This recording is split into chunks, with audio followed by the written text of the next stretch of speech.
From Ticker, you're watching She's the Boss. Here's Jules Brooke.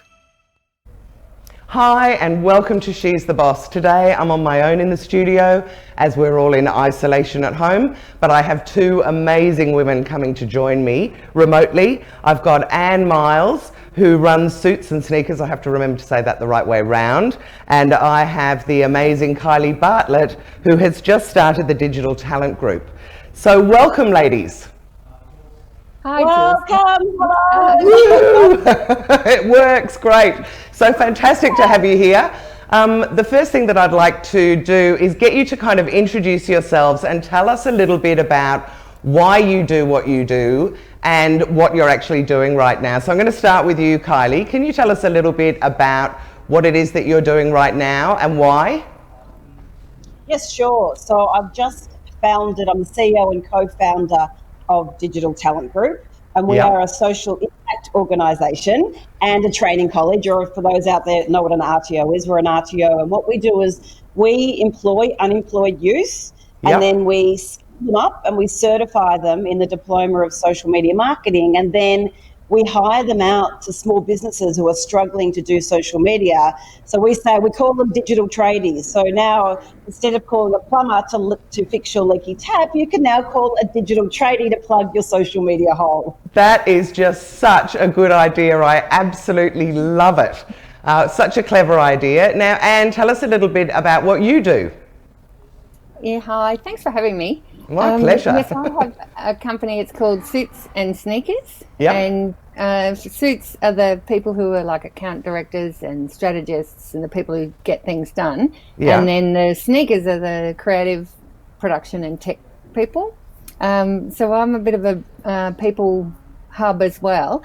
I found all of the best talent were no longer in the big agencies, the big advertising agencies. I think and that's very true, lots. Yeah. Yeah.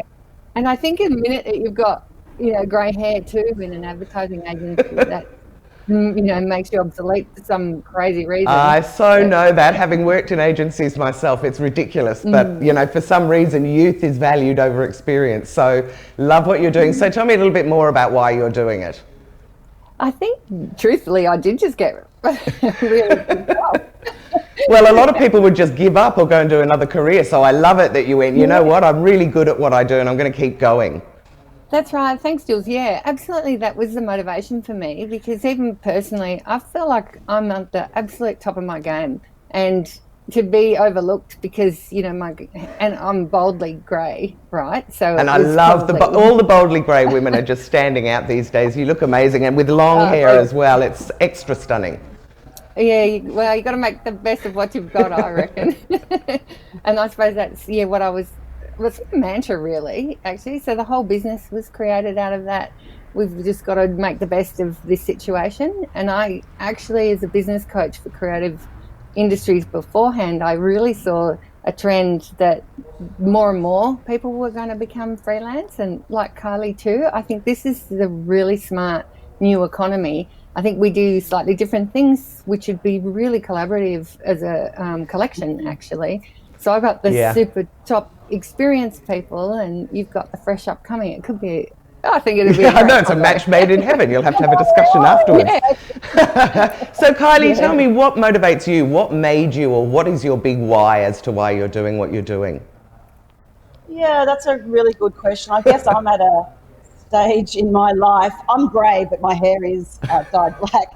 I'm at a stage in my life where I really want to leave a legacy, and I see it's a two-sided marketplace at the moment. We've got youth unemployment sitting at 15% at the moment. We've got small businesses, 1.3 million small businesses in this country that don't know how to do social. And so I thought, what a great opportunity to create an ecosystem where both these talented demographics can come together and help themselves, but also help the Australian economy prosper as well. So, I was going to say, your timing is so good. I mean, when you think about what's happening now, and Kylie, I saw a post from you on LinkedIn the other day that had an extraordinary stat in it. Do you mind telling everyone what's happening with social media at the moment, with everyone being at home? Yes, so there's an interesting stat that just came out that because of COVID-19, there's more employees working from home, but also entrepreneurs and small business owners that are now in self-isolation, and social media traffic has gone up by 74%. That is just so huge. And I guess one of the things that I would really like to get across to people out of this show today, and we can talk about it a little bit more about what's happening with COVID, is do not give up your marketing now. If you're a small business owner or even a medium or a large business, now is not the time to put the foot on the pedal, put the foot on the brake. You need to put the foot on the pedal, because you've got this huge opportunity to really engage with people and get a much bigger audience. Yes, I absolutely agree. And this is it. Like I'm seeing small businesses they're being paralysed by what's going on. Yeah. And they're seeing it like, now grab the traffic where the eyeballs go, so do the opportunities, and all eyeballs are on social media at the moment. That's right. And even if your bricks and mortar store is shut, you have an opportunity to go out and be telling people what it is that you do, so that when we're all able to get back into the office, or if you've got an online opportunity that you can do with your business, you can really ramp it up and get it out there and get a much bigger audience than you would normally. Absolutely. I definitely, if I can say, I feel like one of the most useful things right now, because there's a lot of businesses who are actually like really in trouble at the moment, and their current business model is failing badly. So I'm really enjoying some celebration of creativity with a lot of businesses, and that's really bringing them alive when otherwise they would be dying off. Well, what do you mean by that? Can you give us some examples? Yeah. I am really sort of quite inspired. This is my favourite thing in the world, is like, how can we make the best of this? I'm a bit like you, I have to say. Yeah, but go on. Let's give the positive side of what's happening.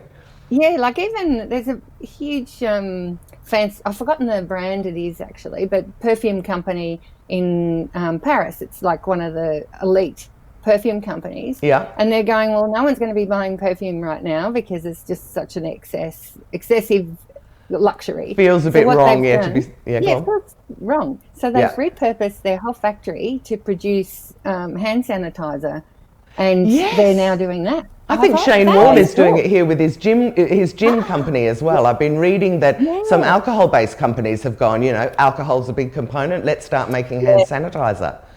I think it's brilliant. And even other things. And which one's there's a florist in Melbourne that I think it might even be in Paran in Melbourne, that no longer is now delivering flowers. They're delivering vegetables and fruit in packages and all dressed up beautifully like brilliant. They would be a bouquet. So they've completely pivoted. And it's, and this is the thing, it's forcing people to innovate, and those that do are going to prosper, and those that don't, unfortunately, might be yesterday's hero. Yeah, but there is a huge opportunity to grasp this and actually run with it and turn it into something different. Move your business sideways, start thinking of another way of using what you've got as your infrastructure, because a lot of people have the infrastructure set up like the flower company, as you say, that is already delivering, so they just change what it is that they deliver. So have you seen any other examples, Kylie, of people pivoting? And then, Anne, I will come back to you because I want to hear some more examples from you as well. No worries. Yes, it's interesting. I am seeing a lot of restaurants and cafes that are now not obviously being able to have people come in and sit in their cafe, but they're being creative in how they're teaching people how to cook at home. Or I saw a great one yesterday. There was a barman that obviously can't work in bars at the moment, so he was teaching people how to make espresso quarantine. Perfect.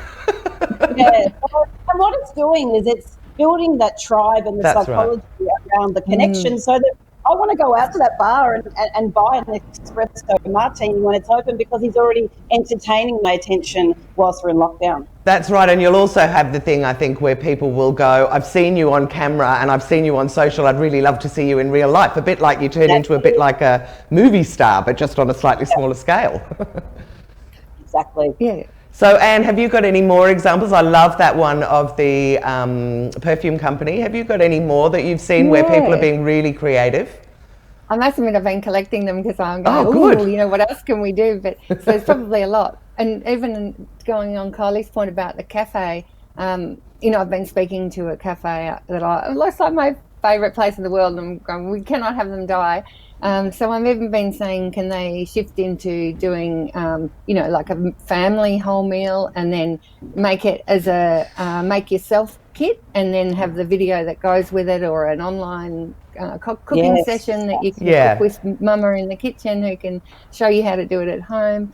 You know, instead of cooking in one meal as a takeaway, do it for a whole family so that it's and I think the big thing that's coming out of this sort of lockup or the lockup that's coming, but the fact that so many people are at home at the moment, is that you can start to offer things that maybe are slightly left of centre from your core purpose, but you will still build that audience and build that trust. So when you go back down to, you know, this is my business stuff, people will listen because they've seen you in another way. I had a really weird experience. I work with a journalist at my PR accelerators, and he did a tweet something about the backgrounds on people's videos. And, you know, when they're working from home and people trying to control it. And weirdly, he asked me if I would make a comment. Now, that is not obviously my core business at all. I teach people how to do PR. But he asked me to do the comment. I did the comment, and I think that the newspapers are maybe scrabbling for more content, because in what should have been a little small article ended up being quite a big article in the Sydney Morning Herald and The Age. And yesterday I ended up doing a radio interview about video backgrounds for Zoom meetings. I mean, you know, so just put yourself out there if you can help people. I just did it because, you know, I do a lot of online talk, so I'm used to that. But I had to also qualify that I'm no expert at it. But that's the point, I think. Would you both agree that if you aren't an expert at something, but you know it through experience or you know it through your job, you can start offering advice to people that have no idea at all? Yeah, I think one of the big things you were talking about, Jules. It's hard to tell. No, go. That's me not being able to manage the thing. Go on, Anne, you go. No worries. I'm just saying, I think that you tapped into something important there. So when you say if it isn't your core business, I think that's different than your core purpose. So I feel like when you have your everyday business, like this, you know, we're talking about these restaurants, for example, or the perfume company or whatever, like your core business might not include that typically, but your core purpose can still be wound in, and it's still what drives everything that you do, and it makes it congruent as a brand.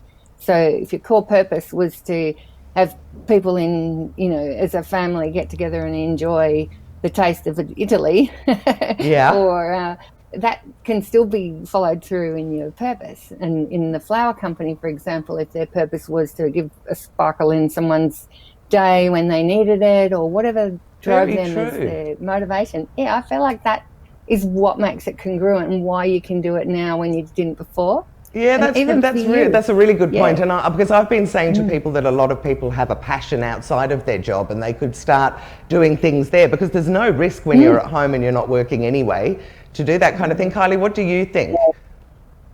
Yes, I love what Anne said about linking it back to your purpose, because then, as you said, it's not a disconnect. It's still on brand. You're doing something that you love. And so then it might be a small pivot, but again, once we all get back to normality, if that's ever going to happen, it still is congruent with your brand, your vision, your mission, and your purpose of where you're heading. I love that, the whole...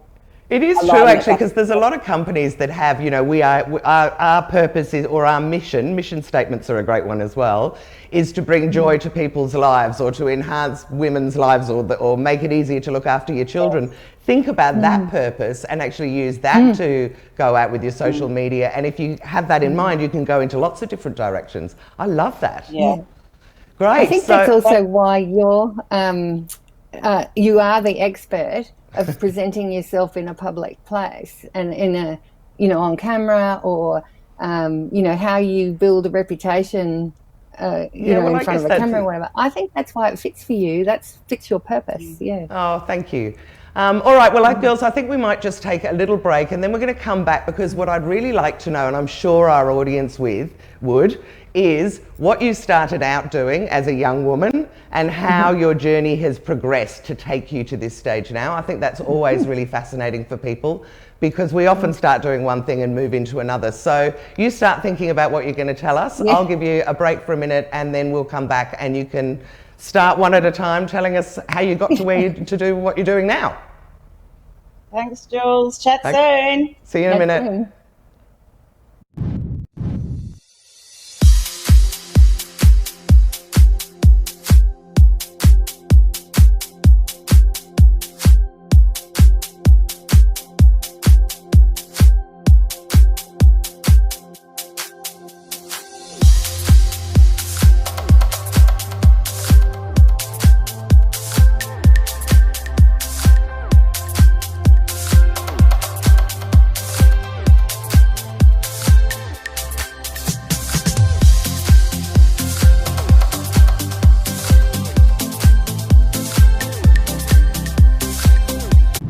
From Ticker, you're watching She's the Boss. Here's Jules Brooke. Hi ladies, great to have you back. For those of you that have been watching, I've got the amazing Kylie Bartlett and the extraordinary Anne Miles with me today. So Kylie, let's start with you, just because I know a little bit of your background, as I have been known to have a few glasses of champagne with you over time. Can you tell me how you started off, I know in your early 20s, starting an RTO, which is a registered training organisation, and how your career has progressed to take you to where you are now? Off you go. Wow, this is kind of like, I feel like once upon a time, this is your life. Yeah, that's right. This is you're inspiring other women. Yeah, okay. So for me, I grew up in a very average working class family, quite dysfunctional, I'll probably disclose there.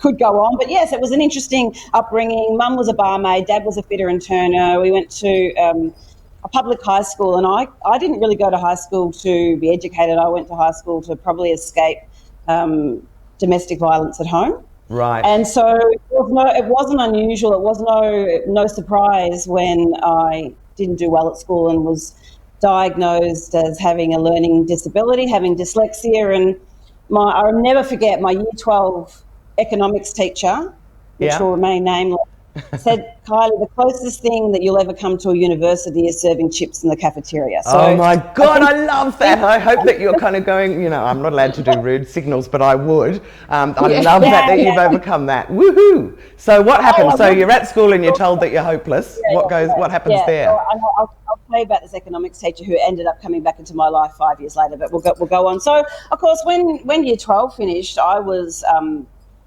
unemployed, uneducated, and at one stage homeless. So to escape violence at home, I chose to be homeless. It was safer than actually being at home at the time. And so I guess and we'll get to why I've set up what I've set up, but you can kind of see why I'm doing it. Yeah, I can see where you're going. The underprivileged. And it was interesting. Someone saw something in me when I was about 22 and said, you've got so much energy, you've got so much going for you, but you're such a victim and you're directionalizing your thought into the dark side instead of what you could be doing with your life. And it kind of gave me the kick in the pants that I needed, and I attended a personal development program that completely changed my life. And I understood that your environment, whilst it might have an impact on your life, it doesn't have to be your destiny. No. And so from there, like a lot of us, I became obsessed with personal development, professional development, started learning about mindset, and then was re-diagnosed, not as someone who had dyslexia, but rather an entrepreneur. I love that. What a great diagnosis. And so I was lucky enough to be given an opportunity with Australia's largest building society, for the three of us that are old enough to remember Pyramid Building Society. Oh, not Pyramid, yes. Well, yeah, and they went under, as we know. But I got an opportunity to be Australia's very first trainee in a traineeship program back in 1988, and it was as a teller. Right. And it was my first entree into vocational education and training versus academic, university training. And so I went on to complete that, and it really gave me an opportunity to grow and blossom in the workplace as opposed to into university. Now, as we know, or for those viewers that may be too young, Pyramid went into liquidation in 1989. Took all our money with them, yes. They took my money, all of my $1,000 savings, and they took my job. And your career, my career. And so what I ended up doing is I was approached by a not-for-profit training organisation, an RTO in Geelong, which is where I'm originally from, and they asked me if I would like to head up their long-term unemployed and disadvantaged training program, helping people that were on the dole to get back into the workforce, because I had something in common. Perfect fit. Yeah. But wait till I tell you this part of the story. This is where karma, I so believe in it. And so it walks into the classroom one day, into my classroom. There's a part of receiving unemployment benefits. You had to go and do a 6-week re-entry into the workforce program. And in walks Mr. Economics teacher, who had taken a redundancy package out of the education system and had found himself on unemployment benefits and had to sit in my training program for 6 weeks to be told that you can change your mind and achieve anything in life. So that was a really interesting way of... That would have been the most wonderful day. Yeah, Yes, it was. And I'm like really, I was in my early 20s at this stage. And so what I decided to do is that, you know what, I can start my own registered training organisation and really help those that are not wanting to go down the academic path, but would rather go down a vocational education path. So in my early 20s, I started a registered training organisation called Pinnacle Training. I scaled that to be one of Australia's largest RTOs, and I sold it in Amazing. 2007. That is, what an amazing legacy to go from your childhood, which obviously was very difficult, and not give up, I guess, because there's a lot of people, I reckon, right now in the middle of this virus that are thinking, there's nothing I can do, I've got to give up. So keep going. So you had this RTO. That's so spot on. And I just want to touch on that. You're so spot on. Like for me, that I've had nothing. And so what we're going through with this coronavirus, whilst it's very traumatic and challenging for a lot, I'm like, hey, this is nothing compared to where I've come from. And so I've gone from 18 homeless to 28 turning over my first million. And so it shows that you can do this without any resources if you've got the will and the tenacity and the drive and the commitment to do it. So so now I've sold my RTO in 2007. 3 months later, the GFC hit. So I was very lucky that I managed to get out before the GFC in 2008. But now I'm the CEO. That's it. And so now I'm the CEO of nothing. I'm cashed up, but don't have a job. And I'm like, what do I want to be when I grow up? All I knew was vocational education and training. And so I literally jumped onto Facebook in 2008 to see what this thing was all about. And before I know it, I'm now seeing an opportunity to create Facebook workshops for small businesses and for people to learn how to do it. So I started one in Melbourne. Before I know it, I've gone national and then became a global thought leader and public speaker on the international speaking circuit in the topic of social media and social strategy. That's amazing. And I know you've written a great book as well. Isn't it Friends with Benefits that is all about how to use Facebook for business? Yeah. So it is. I wrote a book called Facebook Friends with Benefits. You're just ticking all those boxes. For growing a business with Facebook. So last 13 years I've been on the speaking circuit. I've published a book. I've created e-learning programs. I've gone into corporates doing consultancy work, helping small business to navigate their way through social media. And so I'm sort of thinking, well, I've got a really good lifestyle and well, this is great, but I'm not leaving a legacy and I'm not leveraging my talent. And so I decided, you know what, imagine if I could take my background in RTO world and combine it with my current world of social media and throw a good mix of helping the disadvantaged and unemployed, in particular youth, into that kind of cocktail. It's just perfect, Kylie. And on top of that, you're able to help the small business owners who, and I mean, I work with so many of them and they go, who could do my social media? I haven't got enough time to do it. So to actually train up these kids so that they've got a qualification, but also something, so it's not an empty qualification, it's something that people really need. It really is. And so what it does is it gives the kids a wage, it gives the kids a nationally recognised qualification diploma in social, and it gives them that all-important work experience as well. And so, and a sense of self-worth, I would have thought, for a lot of them who just feel like they're worthless. So I guess this is the culmination of my life story, and I want to be that inspiration to youth that I was looking for when I was 18. Well, you totally are. I mean, you will totally, you're going to kill this, I'm sure.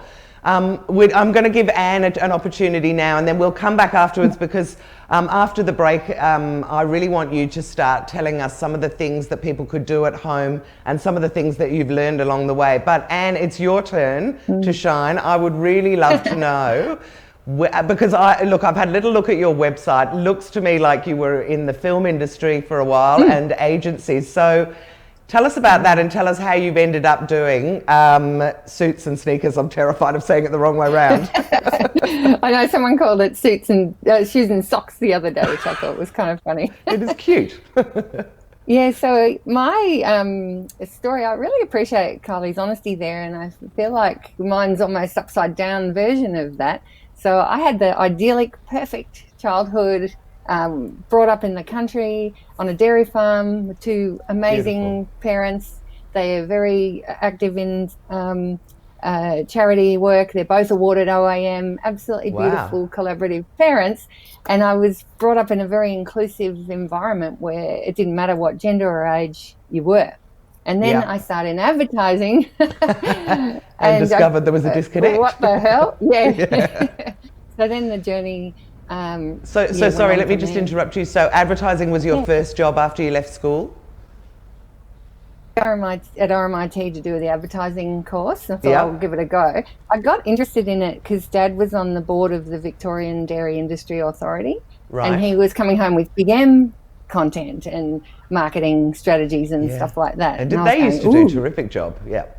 It was a big deal actually at the time. Big Yeah. M, it was massive, and so I got interested from there, and then did some work experience and went to do the course. Yeah. So my first day in an advertising agency, the creative director pushes me over and sits on my chest, and that was the start of this crazy environment. What did he do?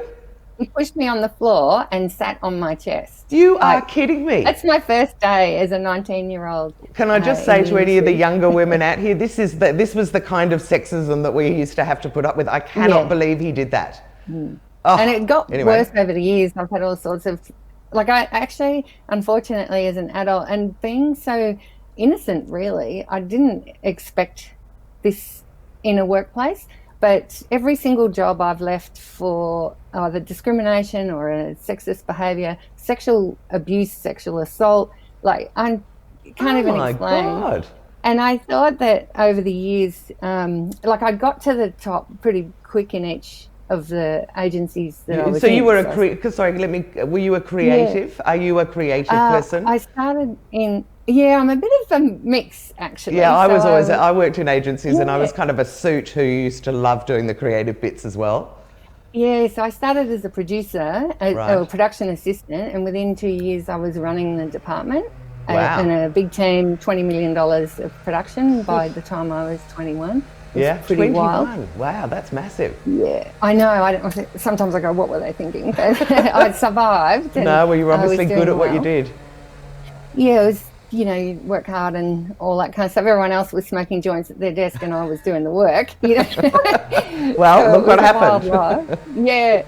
And so in production, and I did management training at one point, and the trainer was going, "Oh my God, we've got the next CEO here." And the managing director's like, "Oh, who?" And he like stood up like really interested. And then the trainer goes, "Anne Miles." And the managing director goes, oh, but she's a woman. And this is an automotive-led agency, so that's not going to happen. Oh, and this is just making me want to grind my teeth. So you've had this horrific experience basically through the years working in agencies. That's What right. came next? What made you step out on your own? Yeah, I think after going sideways when I hit that glass ceiling everywhere, Right. and I even went into a big corporate automotive company for a moment, thinking that there was going to be a sensible grown-up world, and like I was surrounded by incompetent men who like Who thought they were fantastic at what they did. It was an appalling experience. Incredibly And they just stared patronising, I blankly. would imagine. So patronising, and even trying to have a meeting without me there because I was like too, have an opinion and be better at them. It was just so bad.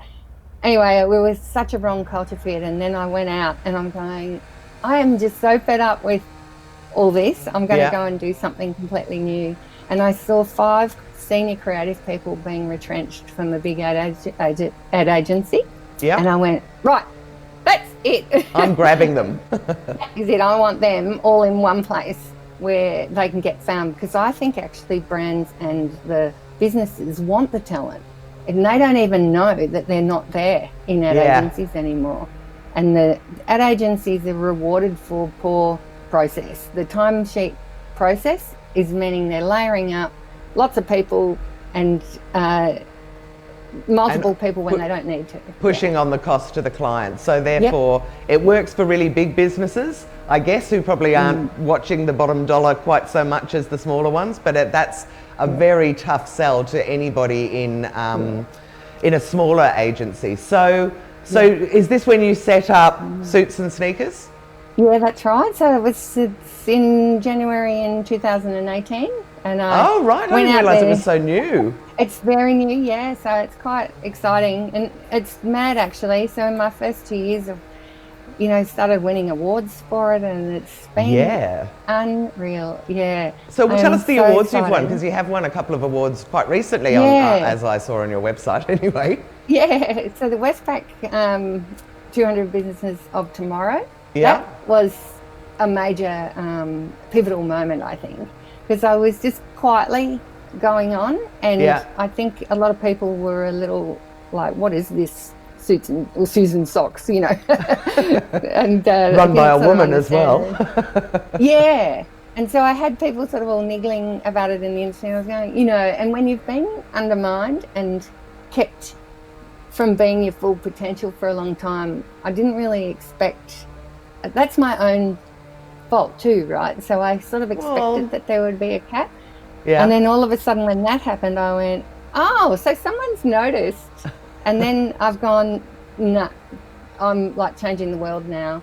And I'm especially an advocate for taking stereotypes out of media. I feel that in both Kylie and my case, where we've experienced domestic and business violence over the years, most of that is coming from people having a gender bias or some kind of racism or I have to say that's one of the things I love about Ticker, that we've got a big range of people and we've got no rules that we have to follow, because it's, it's a startup. And so, Aaron is fantastic and kind of just lets us have our head, he might have his regrets later, but he hasn't told me off yet, so off we go. So, all right, so is there anything about your journey that either of you, that you would particularly like to share before we go to a break? And then I'm going to get you to come back, and we're going to start talking about how you can help people, what you've learned along the way, good and bad, and then you will tell people where they can get hold of you if they would like to be able to avail themselves of your services. But is there anything that either of you would like to add to the story of your journey so far? Yeah, I'd love to just add on with what Anne was saying around inequality and gender biases. I guess what we're doing at Digital Talent Group is that we're saying it used to be manual blue collar workers, and the color of your collar defined your profession, or it was a bias in someone's mind. And so what we're saying is we're actually calling it digital no collar, meaning you could be behind a laptop, you could be male, female, gender neutral, old, young, anything in between. And you're not being judged on your gender anymore, but by the outcome of what you're producing. And that's what I love about being in the digital world, that it does start to reduce a lot of those biases that are happening when we used to be in physical workplaces. It is, I think, a real leveller, social media. I mean, anyone can do it.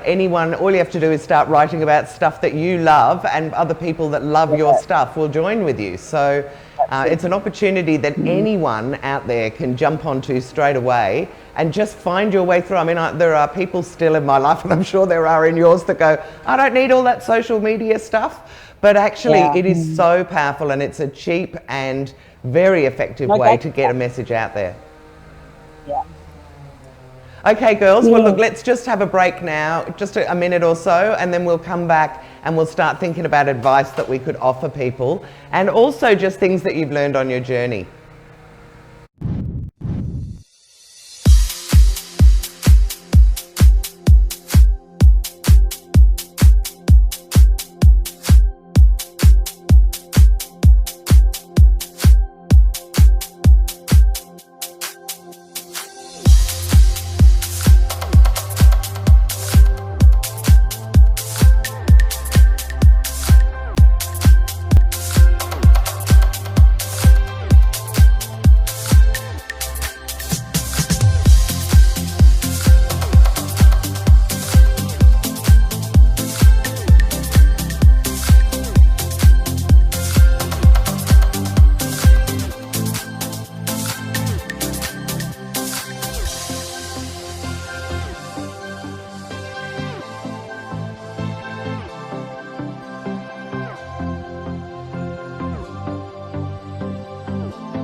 From Ticker, you're watching She's the Boss.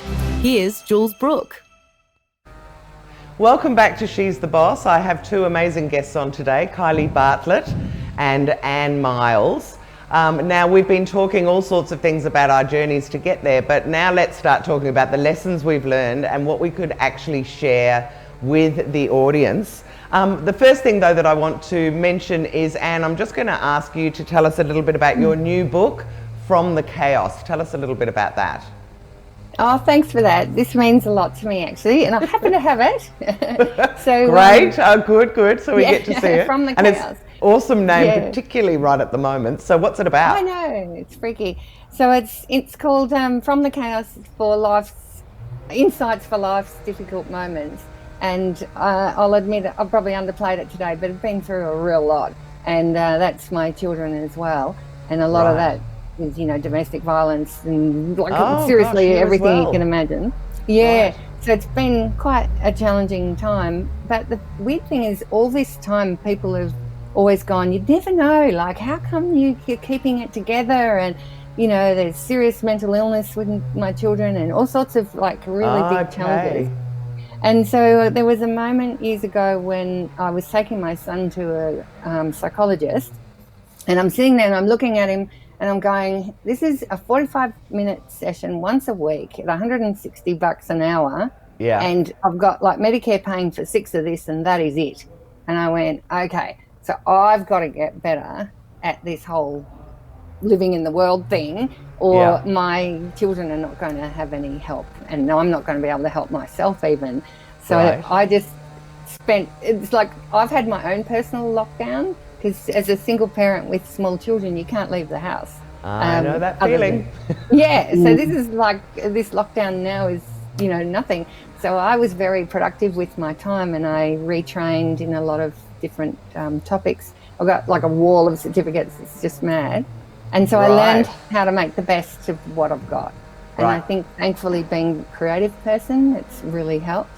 So this book is those hard lessons that I've had to learn, hoping that other people won't have to go through it as much. Beautiful. I did it with my children. So my son did the illustrations, and my other son, he did some of the artwork. It's a good thing. So it's a family collaboration as well. I love that. Yeah, it was really good. So this is a personal project, but we're trying to put the funds towards helping other people who are in chaos and need to get out. We're specifically interested in people with post-traumatic stress disorder, because that we feel is not properly managed in the No, we hear that a lot in the media, that it isn't. And if you've been at the front line of it, then you probably know better than most that the services really aren't supporting people.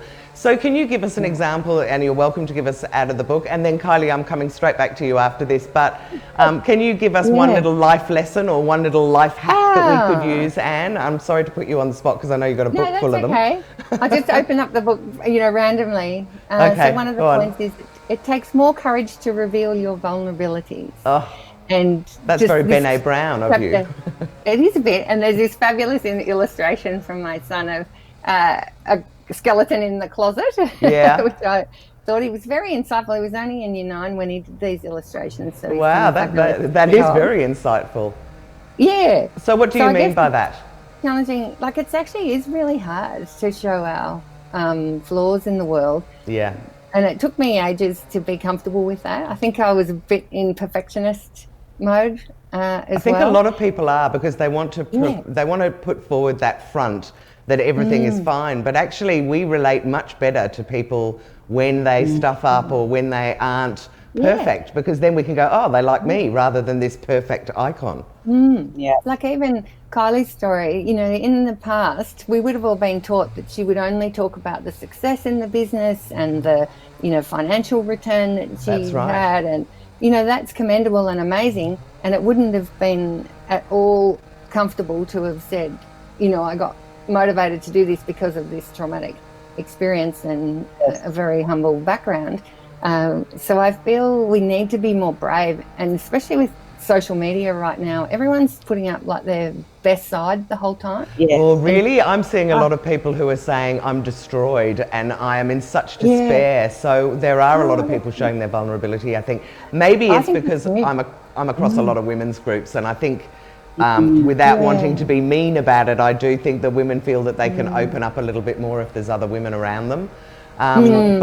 Which of course then leads me straight to the blokes and the fear that they will be bottling up this incredible despair that they might be feeling, or just not knowing how to take the next step, but not wanting to ask anyone because they don't want to show that they don't know. So it's great. I couldn't agree with both of you more that showing vulnerability, I think, helps show that you can learn lessons and you can change your life and you can change that direction.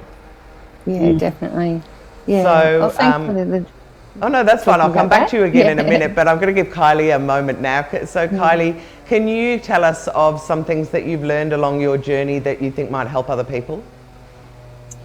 I think it's just, there's a lot around resilience and learning resilience, understanding it, and what do you think resilience is then? Let's bring it back to understanding it.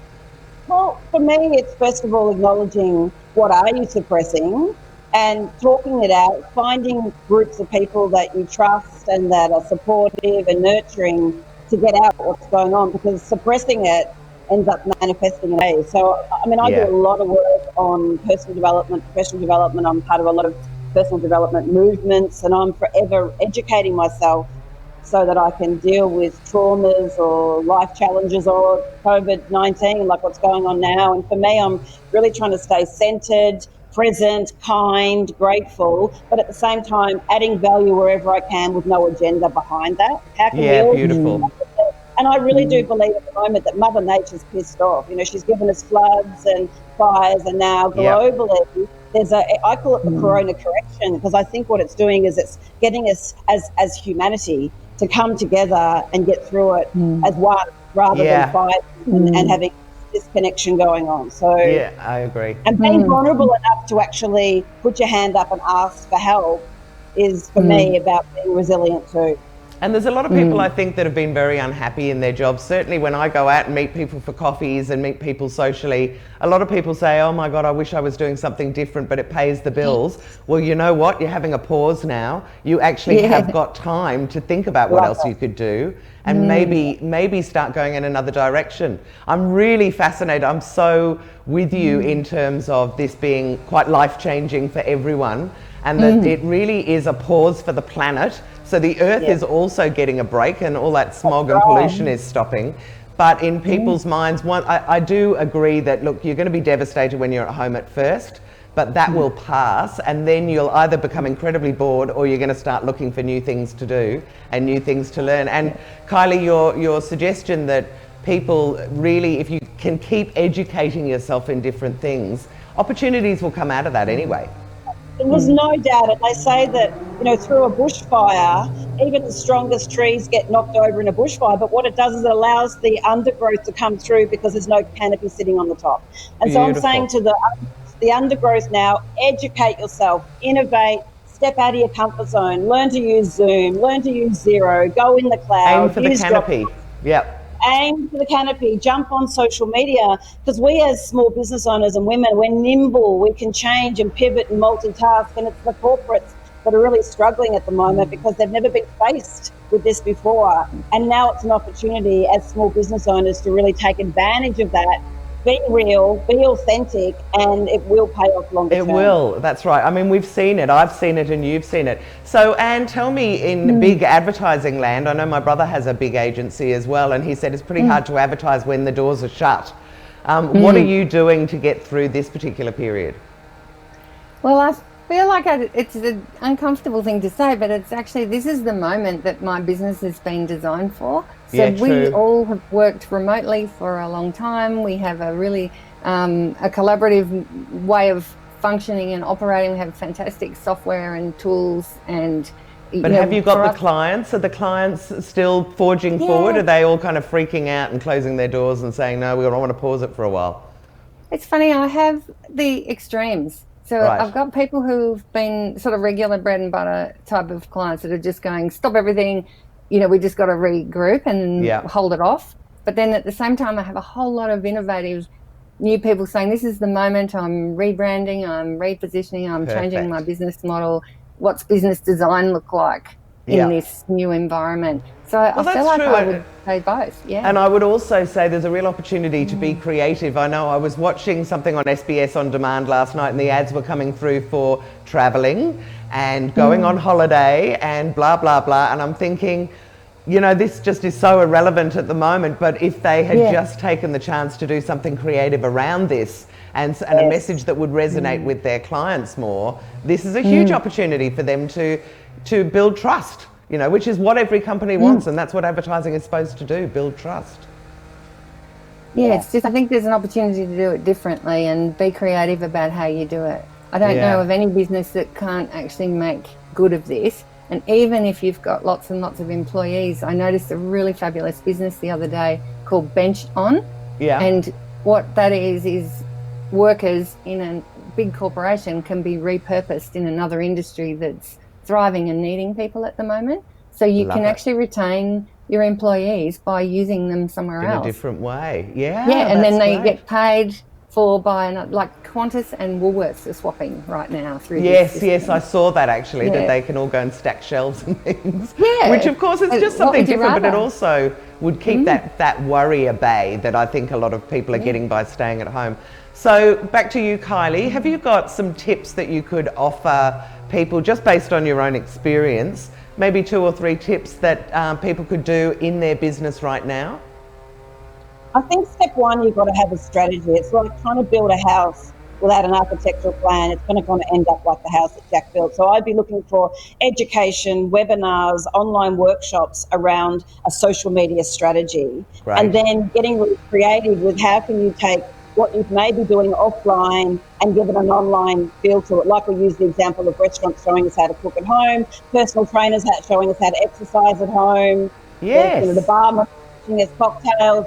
It's the financial services industry teaching us where can we get access to stimulus packages. So, but it needs a strategy and then it needs consistency. So, I mean, I'm going to be running a webinar, free webinar next week. I'm going to call it Leveraging Out of Lockdown. So what can you do now to leverage and get online? And, you know, in some ways, I've been running a keynote for 9 years and it's not changed much in the content. I've been saying small business, get online now. Yes, yes, yes. Million people in Australia that have not been online, and I'm saying baby steps, jump on. It won't break. That's right. It won't hurt. And it's not too late, I think, is the thing as well. If you're not online now, don't give up. Just start going online. And education is the key. Look for opportunities. There's so much free content out there at the moment with a lot of experts that are giving their time and their knowledge. Grab it with both hands, because when this is over, it'll be sold at a premium. Yeah, brilliant, brilliant.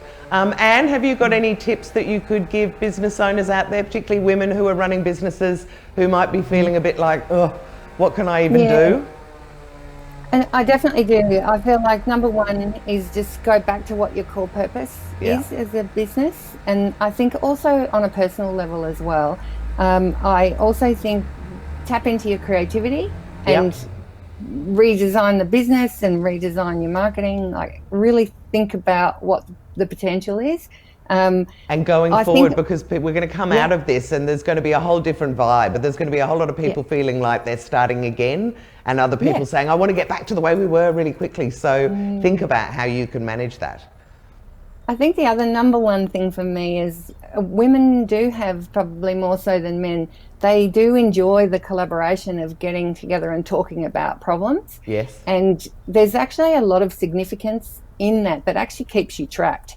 So I've been through that myself, and that's one of the sort of hard truths in the book that I've written, is it isn't actually useful to continue on too long. So say it, acknowledge it and accept it, but then be more future focused on what you can do with it and how you can move forward. You really got to let go of the whinging and the talking and doom and gloom, and because you will make your world that way if you talk about it. Well, I say you're probably allowed to set yourself a time. If you want to have a whinge and feel really down, say, okay, I'm going to be like that this week. On Monday morning, I'm waking up like, okay, this is a new job. What am I going to do?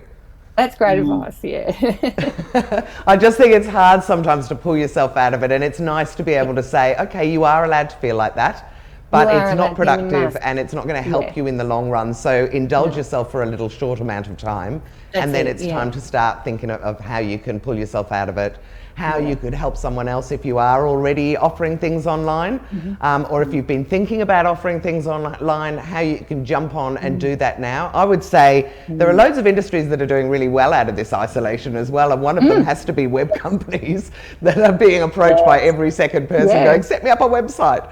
So, and I know I had to go. Go on, sorry. Well, apparently porn's like up the rocket. Porn. I was thinking more like laptops and cameras. But porn's another way.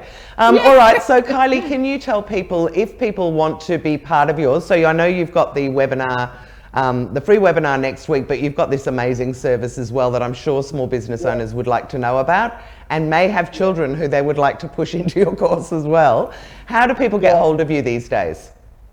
Okay, so you can go to digitaltalentgroup.com.au. It's Digital Talent Group all over socials if you want to find out what we're doing.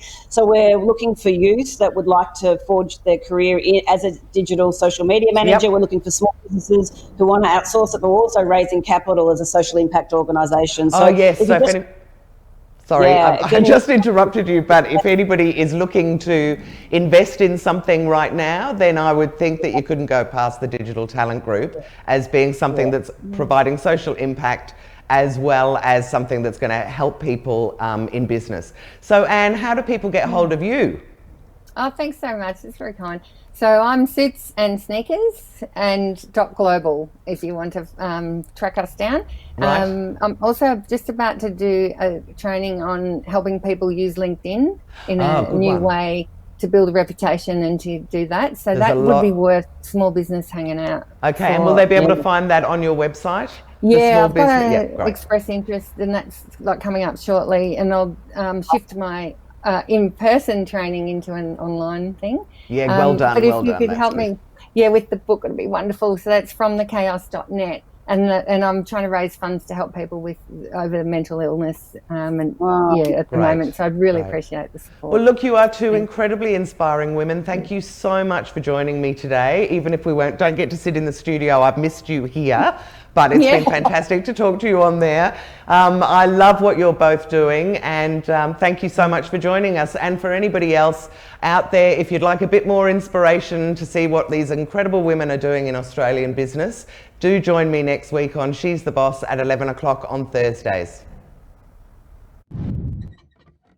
As coronavirus impacts Australia's small and medium businesses, you can rely on Ticker for the latest breaking news and reliable information. From 8 a.m. every morning, we tell you what's happening right around the world. We're looking at solving this problem. We can turn the tide. This is not just a story about the markets. None of us, you and I and many, many others have ever seen in our lifetime. There are real people and real businesses impacted. Landlords must come to the party. They must negotiate with their tenants now. We speak directly to the people who are on the front line right around the world so you can best prepare for what could happen next. Do it soon, don't wait, because you will only make the situation worse. And from 10 a.m. we bring you a special report with breaking news from our resources right around the country. There has been a lot of confusion, mostly regarding, of course, school closures. We've made sure every Ticker program is dedicated to helping you and your business get through and survive this crisis,